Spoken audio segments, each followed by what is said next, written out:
I know that you're right there, always right by my side. You're right there, when it's dark, you're my light. You're right there, in the day and at night. You're right there, yeah, no matter what. Thank you, God, you are always there. You're so good and I know you care. You protect me, you love me, yeah.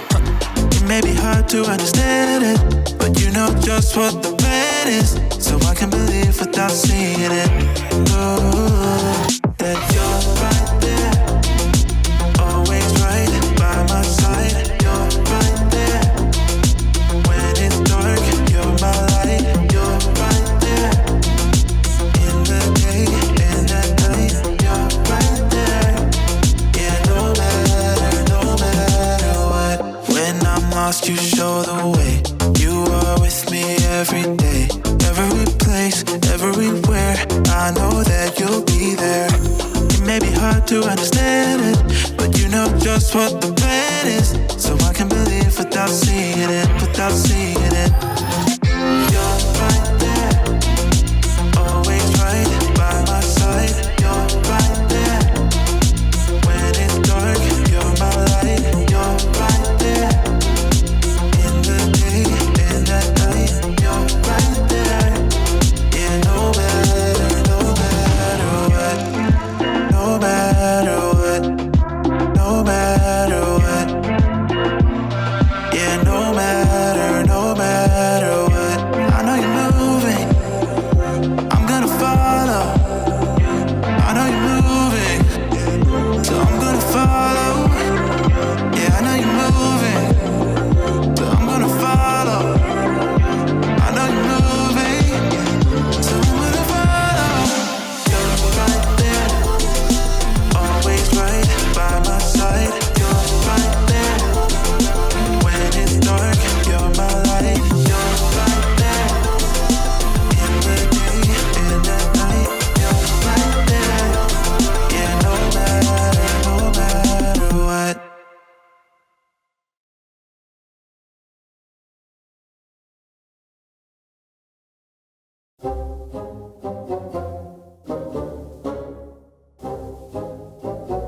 Welcome to Story Lab. This week, we're taking a look at the story of someone brave enough to protect two guys on the run. Hey, Skylar, where are you?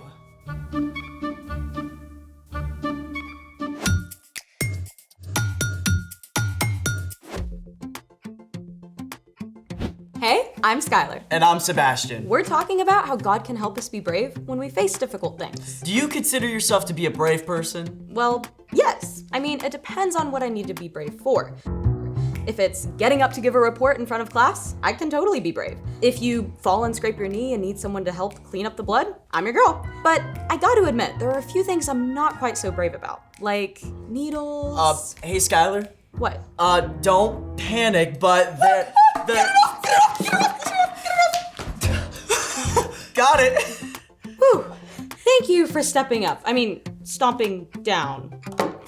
Hey, wait a minute. This is totally fake. And that was not a fake scream. I thought you were being heroic, but you set me up. True. You owe me. Well, also true. How about you get to choose what we get to do today? I know just the thing to explore. Let's discover it. All right, what do you get? Okay, so you protected me from that spider. Chivalry isn't dead. Yeah. All right, but in the wild, there are different animals that actually do protect each other from danger. This I did not know. First up, we're traveling to Africa. Zebras and ostriches. Yep, they're both prey for faster animals who want to eat them. Zebras have great eyesight, but they don't have a good sense of smell. And ostriches have terrible eyesight, but they do have an awesome sense of smell. So they work together. Exactly. The ostriches alert the zebras if they smell a dangerous predator, and the zebras alert the ostriches if they see trouble. That's amazing. Next up, we're heading to the tropics. We found Nemo! But I don't see who Nemo is protecting. The sea anemones. Oh, very cool. Sea anemones sting, but clownfish release a substance to protect themselves, so they can hide from prey in the sea anemones. Well, how do the clownfish help the sea anemones? Well, they attract prey to keep the anemones fed, and the clownfish get rid of harmful parasites that could hurt the anemones. Very handy. Now, if you travel to southern Africa, you can't overlook A meerkat! and a drongo bird. The bird keeps a lookout while the meerkat hunts. If a predator shows up, the drongo warns the meerkat so it can run to safety. But the meerkat usually drops its food, so the bird gets a free lunch. Definitely an unexpected partnership. Speaking of which, it's time for The story before the story. Today we're in Joshua, the 6th book in the Bible. In the beginning, God created the whole world and everything in it, including people.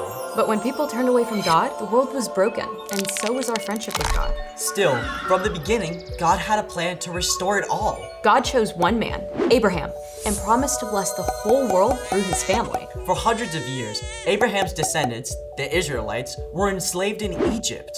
Then, God called Moses to lead them to freedom.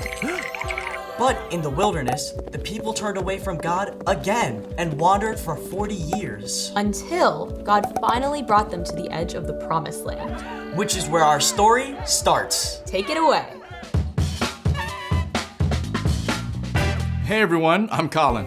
After 40 years camping out in the wilderness, God's people finally arrived at the Jordan River. When Moses died, God chose Joshua, who had shown great courage, to lead the Israelites.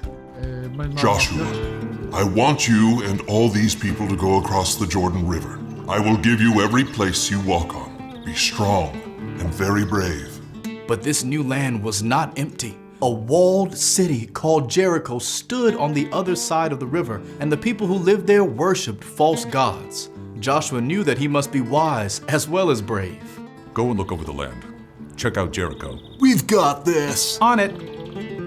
So the spies snuck across the river and entered Jericho.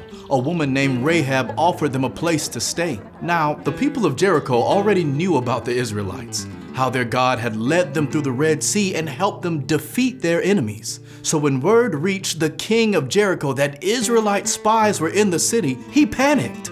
By order of the king, bring out those men who've come to your house. It's true that the men came here, but I didn't know who they were. They left at sunset. Rahab claimed the men were gone, but actually she had hidden them. See, Rahab's home was built into the city wall. Knowing the men were in danger, she had taken them up to the flat roof and piled flax to hide them. No one will find you here. Don't move until I return. Rahab even sent the king's messengers on a wild goose chase. I don't know which way they went. Go after them quickly. You might catch up with them. Now, did Rahab just tell a lie? Yup. But she did it to save the lives of the spies who would have been killed otherwise. The king's men believed Rahab. They quickly left the city to hunt for the spies. Rahab went up to the roof to talk with the two men she had hidden. Are they gone? They think they're chasing you back to the Jordan. Thank you. Look, I know the Lord has given you this land. We've heard the stories of what your God has done, and we're all afraid of you. The Lord your God rules heaven and earth. You're not an Israelite, but you speak truth. Just promise that you'll be kind to me and my family. Don't let us be killed. You're saving our lives, so we'll save yours when the Lord gives us this land. The city gates were shut for the night, so there was no way for the spies to get out of town, except through the wall itself. I'll lower you out the window, then go hide in the hills for 3 days until the king's men return. After that, you can go home. Just one more thing. When all the Israelites together enter this land, you must tie a bright red rope in the window. Then bring your whole family into the house and stay here. If you don't tell anyone what we're doing, we promise you'll be safe. I'll do exactly what you say. Rahab lowered the men on a rope and they escaped into the hills. At the end of 3 days, the king's men returned to Jericho and the spies made their way back across the Jordan. The Lord has given the whole land over to us. All the people are weak with fear because of us. You may may have heard how the rest of the story goes. The Israelites crossed the Jordan River, and God gave Joshua instructions for the army to march around the city for 7 days in a row. On the 7th day, they marched around the city 7 times and then shouted out together, and the walls of Jericho crumbled down. The Israelites were able to walk right in and capture the city. But the spies went immediately to Rahab's home and rescued Rahab and her family, just as they had promised. Because of Rahab's courage, she and her whole family were saved. The end. Wow. Rahab was seriously brave. I wonder how she knew to trust the one true God. We don't know how that came about. But after this, Rahab became part of God's family. In fact, she was the great-great-grandmother of King David, and she's even mentioned in the book of Matthew as part of the family line of Jesus. That's pretty cool. So, what's our part in the story? Rahab took a huge risk when she helped the spies. But even though she was not an Israelite, she chose to trust the one true God and showed incredible courage. She trusted God, and God helped her be brave enough to do something really hard. That's right. Courage often looks like standing up for someone else. Like if you're with a group of kids and they start making fun of someone, you could be brave and you could say something kind or nice about that person. Or choosing to welcome the new kid while everyone else hangs back. Sometimes showing courage means trying something new or different, like playing games with the residents at a retirement home. Or serving meals to people who don't have homes. When you need courage, ask God. God can help you be brave and show love to someone who needs your help. When you do that, others can see God at work in and through you. I think you've got it. See you next time. Bye. So here's the thing. God can give you courage to help someone in need. Someone at school. Or home. Or in your neighborhood. You just never know who might need you to be brave for them. Like?